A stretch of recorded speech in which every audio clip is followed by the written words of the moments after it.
Hi hello friends, welcome to my channel. Friends, మా ఛానల్ని first time చూస్తున్నట్లయితే తప్పకుండా సబ్స్క్రైబ్ చేసుకోండి. అలాగే వీడియో నచ్చినట్లయితే తప్పకుండా లైక్ చేయండి. స్టోరీలోకి వెళ్ళినట్లయితే ఇక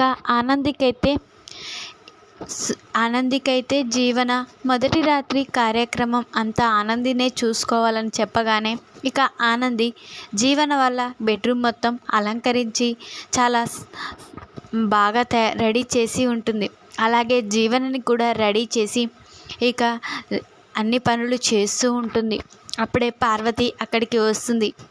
ఏంటమ్మా నువ్వు ఈ పనులు చేయడం ఏంటి? నీకు ఆదిత్య బాబుకి తొలి రాత్రి ఇంకా కాలేదు.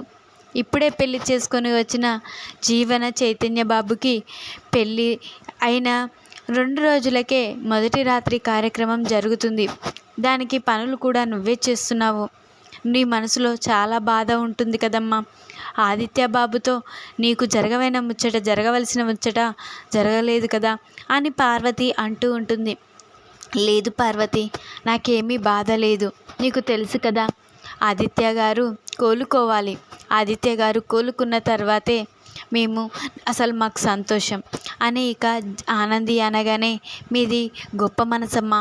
మీలాంటి వారు చాలా తక్కువగా ఉంటారు. నీ అంత మనసు ఎవరికి ఉండదమ్మా అని పార్వతి పొగుడుతూ ఉంటుంది ఆనందినైతే. ఇక ఆనంది చాలా సంతోషంతో ఇక జీవననైతే ఇక రెడీ చేస్తూ ఉంటుంది. ఇది ఇట్లుండగా ఇక జ్యోతి అయితే చాలా బాధపడుతూ ఇక సూర్యంకైతే చెప్తూ ఉంటుంది. ఏంటండి, మనం తల్లిదండ్రుల ప్లేస్లో ఉన్నాం కాబట్టి ఈరోజు మన కూతురికి శోభనం ఇది మనమే దగ్గరుండి జరిపించవలసింది. కానీ మనకు అంత అదృష్టం లేదు. మనం ఏది చేద్దామన్నా ఏది చేయకుండా చేసింది జీవన. ఎంతో గ్రాండ్గా పెళ్ళి జరిపించి ఇక తనని చాలా బాగా చూసుకోవాలని అనుకున్నాము. కానీ మనకి జీవన అలాంటిది ఇవ్వలేదు. ఇక ఈరోజు దానికంతటికి కారణం కుట్టే కదండి. కుట్టిని గుర్తుకు చేసుకుంటే నాకు చాలా కోపంగా ఉంది. కుట్టి చేసిన పని చాలా కోపంగా ఉంది. అసలు కుట్టిని మనం కన్న కూతురు కంటే ఎక్కువ చూసుకున్నాం. అలాంటిది కుట్టి మనని ఇంత మోసం చేస్తుందని అనుకోలేదండి. ఈరోజు జీవన సంతోషంగా ఉండవలసిన రోజు. అందులోనూ మనతో ఉంటే ఎంత బాగుండో. మనకి జీవనని దూరం చేసింది. ఎప్పటికీ ఆ కుట్టిని మర్చిపోనండి అని అంటూ ఉంటుంది ఇక జ్యోతి అయితే. అప్పుడే సూర్యం, లేదు జ్యోతి, మనం కుట్టిని అనవలసిన పని లేదు. మన కూతురికే మన మీద లేదు. కూతురు కనీసం జీవనైనా మనకి ఫోన్ చేయాలి కదా. జీవనకి మనం అంటే ఇష్టం లేదు. జీవనకి మనం గుర్తుకు రావడం లేదు కాబట్టే కనీసం మనకి ఫోన్ కూడా చేయడం లేదు. ఇక కుట్టిదేమీ తప్పు లేదు అని సూర్యం అంటూ ఉంటాడు. ఇక జ్యోతి అయితే జీవన గురించే ఆలోచిస్తూ ఉంటుంది. అప్పుడే జ్యోతికి ఒక కాల్ వస్తుంది. అప్పుడే జ్యోతి ఫోన్ లిఫ్ట్ చేసి, చెప్పండి లాయర్ గారు అని అంటూ ఉంటుంది. మీరు అర్జెంటుగా కోర్టుకి రావాలి మేడం. కేసు మీకు సంబంధించింది. మీరు వాదిస్తేనే వాళ్ళకి తీర్పు వస్తుంది. న్యాయం మీరు చూసుకొని మీరు వాదిస్తారు కాబట్టి వాళ్ళకి మీ అవసరం చాలా ఉంది. తొందరగా ఇక్కడికి రావాలి మేడం అని లాయర్ ఫోన్ చేశాడు. అప్పుడే ఇక జ్యోతి ఆలోచించి, సరే లాయర్ గారు, నేను ఇప్పుడే బయలుదేరుతున్నాను అని జ్యోతి చెప్తుంది. అప్పుడే సూర్యం, ఏంటి జ్యోతి, ఎవరు ఫోన్ చేశారు అని అంటూ ఉంటాడు సూర్యం అయితే. జ్యోతి అయితే, సరే నేను ఒక విషయం చెప్తున్నానండి. నేను ఇప్పుడు అర్జెంటుగా కోర్టుకు వెళ్ళాలి. లాయర్ ఫోన్ చేసి నేను వెళ్ళి ఆ కేసు వాదిస్తే వాళ్ళకి న్యాయ తీర్పు వస్తుందని అక్కడున్న లాయర్ గారు ఫోన్ చేశారు అని చెప్పగానే, సరే జ్యోతి, నువ్వు కోర్టుకు వెళ్ళడమే మంచిదని నాకు అనిపిస్తుంది. ఎందుకంటే నువ్వు ఇంట్లోనే ఉంటే జీవనని గుర్తుకు చేసుకొని బాధపడుతూ ఉంటావు. నాకు అది ఇష్టం లేదు. జీవన మనని కాదనుకుంది, మనం కూడా జీవనని కాదనుకోవాలి. ఎందుకంటే జీవనకి మనం గుర్తుకు రావడం లేదు. మనకు కూడా జీవన అవసరం లేదు. జీవన ఏ రోజు మనకి ఫోన్ చేసి అమ్మ నాన్న అంటుందో ఆ రోజే మనం జీవనని మన కూతురుగా ఒప్పుకుందాం అని సూర్యం అంటూ ఉంటాడు. సరే అండి, నేను కోర్టుకు వెళ్తున్నాను అని జ్యోతి సూర్యంకి చెప్పేసి కోర్టుకైతే బయలుదేరుతూ ఉంటుంది. అప్పుడే ఇక జ్యోతి వెళ్తూ ఉండగా అదే దారిలో సోనీ స్కూటీలో వెళ్తూ ఉంటుంది. అప్పుడే సోనీ స్లిప్ అయి కింద పడిపోతుంది. అది చూసి జ్యోతి ఎవరో అమ్మాయి కింద పడినట్లుంది అని ఇక జ్యోతి కార్ పక్కకు పెట్టేసి ఇక స్కూటీ నుంచి కింద పడిన సోనీ దగ్గరికి వెళ్తుంది. అప్పుడే సోనీని చూసి ఏంటి సోనీ ఏమైంది అని అంటూ ఉంటుంది. ఇక జ్యోతి అయితే బైక్ స్లిప్ అయింది ఆంటీ, అందుకే కింద పడ్డాను అని ఇక అంటూ ఉంటుంది. సోనీ అయితే అయ్యో తలకి బాగా గాయమైనట్లుంది, పద హాస్పిటల్కి తీసుకువెళ్తాను అని జ్యోతి చెప్పగానే ఏమి వద్దులేవాంటీ, మీరు అర్జెంటుగా ఎక్కడికో వెళ్తున్నట్లున్నారు, మీరు వెళ్ళండి ఆంటీ, చిన్న గాయమే కదా నేను వెళ్తానులే అని అంటూ ఉంటుంది. సోనీ అయితే లేదమ్మా బాగా బ్లడ్ వెళ్తుంది, పద నేను తీసుకువెళ్తాను, ఆ బైక్ అక్కడే వదిలేసిరా అని ఇక సోనీని కారులో తీసుకొని హాస్పిటల్కి అయితే వెళ్తుంది.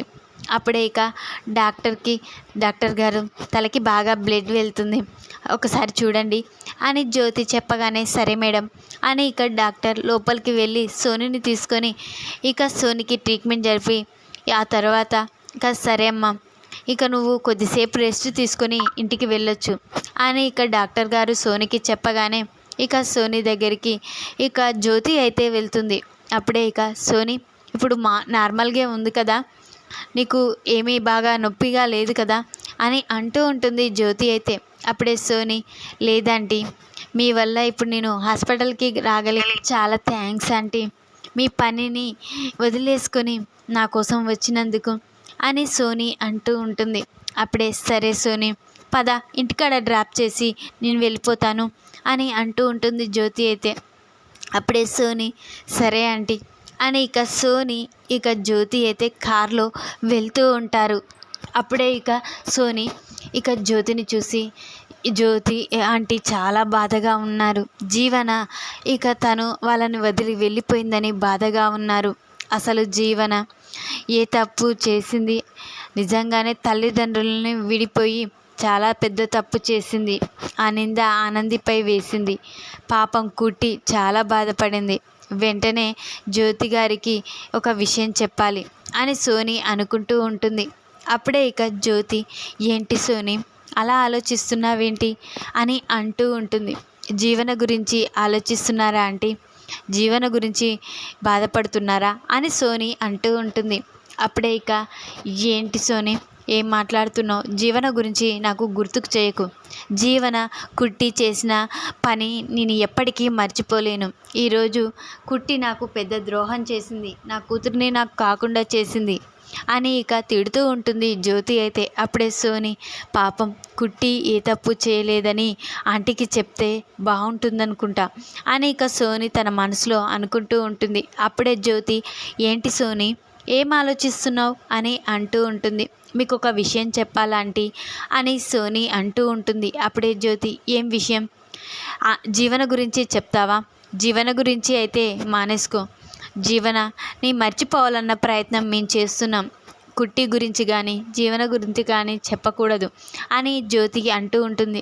లేదంటే ఒక నిజం చెప్పాలి అని సోనీ అంటూ ఉంటుంది. అప్పుడే ఏంటా నిజం అని జ్యోతి అంటూ ఉంటుంది. అప్పుడే సోనీ అవునంటీ, ఆ రోజు గుడిలో జీవన తను ప్రేమించి చైతన్యని పెళ్లి చేసుకుంది, కావాలనే కుట్టి వాళ్ళిద్దరికీ పెళ్ళి జరిపించలేదు, అసలు కుట్టి గుడికి రావడానికి కారణం ఏంటో నేను చెప్తానంటీ అని అంటూ ఉంటుంది సోనీ అయితే. అప్పుడే ఇక జ్యోతి ఏంటి పెళ్ళి చేయడానికే కదా కుట్టి అక్కడికి వచ్చింది అని జ్యోతి అంటూ ఉంటుంది. అప్పుడే లేదంటీ, అసలు కుట్టి ఎందుకు వచ్చిందంటే జీవన నాతో కుట్టికి ఫోన్ చేయించింది, అర్జెంటుగా ఇక్కడ పెళ్ళి జరుగుతుంది నువ్వు వెంటనే రావాలి అని నాతో ఫోన్ చేయించింది కుట్టికి. అయితే కుట్టి ఇక వాళ్ళ పెళ్ళి ఆపడానికి గుడికి వచ్చింది, కానీ ఇక జీవనని పక్కకు తీసుకువెళ్ళి వద్దు జీవన, జ్యోతమ్మ సూర్యబాబులు బాధపడతారు, నువ్వు ఇప్పుడు పెళ్లి చేసుకుంటే వాళ్ళని ఒప్పించిన తర్వాత నేనే మీకు దగ్గరుండి పెళ్లి జరిపిస్తాను, అందుకు మాట కూడా ఇస్తాను, కానీ ఇప్పుడు పెళ్లి చేసుకోవద్దు, జ్యోతమ్మ బాధపడుతుంది అని ఇక ప్రాధేయపడింది కుట్టి అయితే. కానీ జీవన ఎంతకు వినలేదు. నేను ప్రేమించిన చైతన్యని తప్ప ఎవరిని నేను పెళ్లి చేసుకోనని, నాకు ఎవరు అవసరం లేదని చెప్పింది. ఆ తర్వాత కుట్టి అయితే చాలా బ్రతిమిలాడింది, అయినా వినలేదు. వెంటనే కుట్టి జీవనను లాక్కొని వెళ్దామని ప్రయత్నించింది. అప్పుడే జీవన కుట్టిని గట్టిగా నెట్టేయడంతో కుట్టి వెళ్ళి ఒక గోడకి తగిలి కళ్ళు తిరిగి కింద పడిపోయింది. అదే సమయంలో జీవనని నేను అన్నాను, వెంటనే కుట్టిని హాస్పిటల్కి తీసుకువెళ్దాం, కుట్టికి ఏమన్నా అయితే అని నేను చెప్పాను. అయినా జీవన వినలేదు. దానికి ఏం కాదులే అని చెప్పేసి ఇక పెళ్లి పీటల మీద కూర్చొని పెళ్లి జరిపించుకుంది. ఆ తర్వాత మీరు వచ్చి ఇక జీవనని నిలదీసే టైంలో జీవన తెలివిగా ఆ నింద అంతా కుట్టిపై వేసింది. అసలు కుట్టి వాళ్ళు పెళ్లి చేసుకోవడానికి ఇక సహాయపడలేదు, పెళ్ళి ఆపడానికే ప్రయత్నించింది. ఆ రోజు రిజిస్టర్లో సైన్ అంటావా, ఆ సైన్ కావాలనే జీవన చేసింది. ఆ నింద మొత్తం ఇక కుట్టిపై వేసింది. ఈ నిజం ఆ రోజు మీకు చెప్పాలని నేను అనుకున్నాను, కానీ జీవన ముందు చెప్తే జీవన నా మీద కోప్పడుతుంది, అందుకనే నేను చెప్పలేదంటీ. అసలు కుట్టి ఏ తప్పు చేయలేదు అని సోని చెప్పగానే జ్యోతి షాక్ అయిపోతుంది. అప్పుడే ఏంటి సోని నువ్వు చెప్పేది అని అంటూ ఉంటుంది. అవునంటీ, నేను చెప్పింది నిజం. ఆ రోజు గుడిలో జరిగింది ఇదే కథ. అసలు నిజం ఎవరిని పట్టుకుంటే తెలుస్తుందంటే మీ ఇంట్లో ఉంటున్న ఇందుమతి ఉంది కదా, తన ద్వారే నిజం తెలుస్తుంది. తను కూడా జీవనకి హెల్ప్ చేసింది. తనే రిజిస్టర్లో సైన్ కూడా ఆనంది సైన్లా చేయమని తనే చెప్పింది. తనకి సలహా ఇచ్చిందంతా ఆ ఇందుమతి ఆంటీ గారే. ఇదంతా జీవన ఇందుమతి ఆంటీ కలిసే చేశారు అని ఇక కుట్టి అయితే ఏ తప్పు చేయలేదంటీ అని ఇక చెప్తూ ఉంటుంది సోని అయితే. అప్పుడే జ్యోతి ఒక్కసారే షాక్ అయిపోతుంది. అవునా, నేను అసలు జీవన మాటలు నిజంగానే నమ్మేసి నిజంగానే కుట్టి ఈ తప్పు చేసిందని అనుకున్నాను. కుట్టిని నిలదీశాను. కుట్టే కావాలని ఇదంతా చేసిందని కుట్టిని దూరం పెట్టాము. నా కన్న కూతురుగా చూసుకున్న కుట్టి మాకు ద్రోహం చేసింది. ఈరోజు కన్న తల్లి కడుపు కొట్టింది అని చాలా బాధపడ్డాము, కానీ కుట్టిని కూడా చాలా బాధ పెట్టాము. అలాంటి కుట్టి ఏ తప్పు చేయలేదు, కానీ ఈ నిజం మేము తెలుసుకోలేకపోయాం. తను ఎంతగానో ప్రాధేయపడింది, నిజం చెప్పడానికి కూడా ప్రయత్నించింది, కానీ మేము వినడానికి కూడా ప్రయత్నించలేదు. ఇక అందరం కలిసి ఇక కుట్టిని నిలదీశాము, కానీ కుట్టి ఇంకా కూడా మాతో మాట్లాడాలి అని ప్రయత్నించిందే కానీ ఎందుకులే అని వదిలేయలేదు. ఆ రోజు సునంద ఇంటికి వెళ్తే కూడా కుట్టి జ్యోతమ్మ అని మాట్లాడిందే కానీ జీవన మాత్రం నోరు తెరిచి ఒక్క మాట కూడా అనలేదు. అలాంటి కుట్టిని మేము అవమానించాము, కుట్టిని నిజంగానే తప్పు చేసిందని నిలదీశాము అని చాలా బాధపడుతూ ఉంటుంది ఇక జ్యోతి అయితే. అప్పుడే ఇక చాలా బాధపడుతూ వెంటనే ఈ విషయం ఇంట్లో వాళ్ళకి చెప్పాలి, అసలు కుట్టి ఏ తప్పు చేయలేదని చెప్పాలి అని ఇక చాలా సంతోషపడుతూ ఇంటికైతే వెళ్తుంది.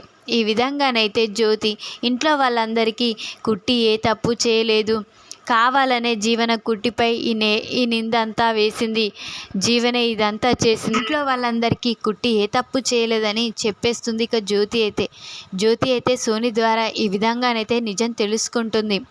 ఈ వీడియో కనుక మీకు నచ్చినట్లయితే లైక్ చేయండి.